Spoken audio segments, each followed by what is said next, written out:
పశ్చిమ గోదావరి జిల్లా నర్సాపురంలో వందే భారత్ రైలు ప్రారంభోత్సవం వేడుకగా జరిగింది. ముందుగా ఎమ్మెల్యే బొమ్మిడి నాయకర్ కార్యాలయం నుండి పట్టణ ప్రధాన వీధుల గుండా రైల్వే స్టేషన్ వరకు భారీ ర్యాలీ ప్రారంభించారు. ర్యాలీలో కేంద్ర మంత్రి భూపతిరాజు శ్రీనివాస్ వర్మతో పాటు మంత్రి నిమ్మల రామనాయుడు ఉన్నారు. కేంద్ర మంత్రి శ్రీనివాస్ వర్మ జెండా ఊపి వందే భారత్ రైలును అట్టహాసంగా ప్రారంభించారు. ఆయనతో పాటు జిల్లా కలెక్టర్ చదలవాడ నాగరాణి, ఇతర ప్రజాప్రతినిధులు భీమవరం టౌన్ రైల్వే స్టేషన్ వరకు ప్రయాణించారు. దాని ప్రత్యేకంగా గౌరవ కేంద్ర మంత్రి వర్యులు భూపతిరాజు శ్రీనివాస్ వర్మ గారి సహాయంతో మరి ఈ రోజున ఈ ట్రైన్ని మరి ఏర్పాటు చేయడం, ఆయన ముందు నుంచి కూడా ఇక్కడ మరి గతంలో చూసుకుంటే కనుక ఏదైతే తిరువణామల వెళ్ళడానికి, అరుణాచలం వెళ్ళడానికి కూడా ఇక్కడ ట్రైన్ని నర్సాపురం నుంచి ఇక్కడ ఏర్పాటు చేయడం జరిగింది.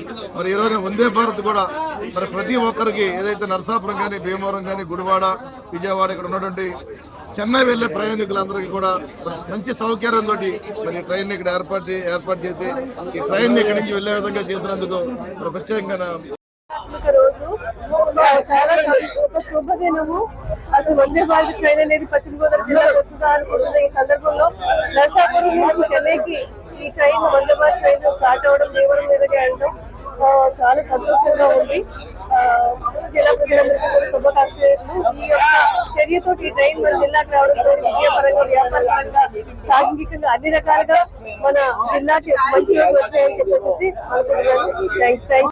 ఏదైనా ఒక ప్రాంతం అభివృద్ధి చెందాలి అని అంటే ముఖ్యంగా అక్కడ రహదారుల అభివృద్ధి చెంది ఉండాలి, మంచి పారిశ్రామికంగా అభివృద్ధి చెంది ఉండాలి, మంచి వ్యవసాయకంగా అభివృద్ధి చెంది ఉండాలి, మంచి లా అండ్ ఆర్డర్ ఖచ్చితంగా ఉండాలి.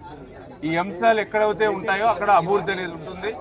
అందులో భాగంగానే ఇటువంటి రహదారుల్ని అభివృద్ధి చేయాలనేటువంటి ఆలోచన ఈ రోజనే కాదు, ఆ రోజు వాజ్పేయి గారు ప్రధానమంత్రిగా ఉన్న నాటి నుంచి ఈ రోజు నరేంద్ర మోడీ గారి వరకు కూడా కేంద్రంలో అమలు చేస్తున్నటువంటి పరిస్థితి.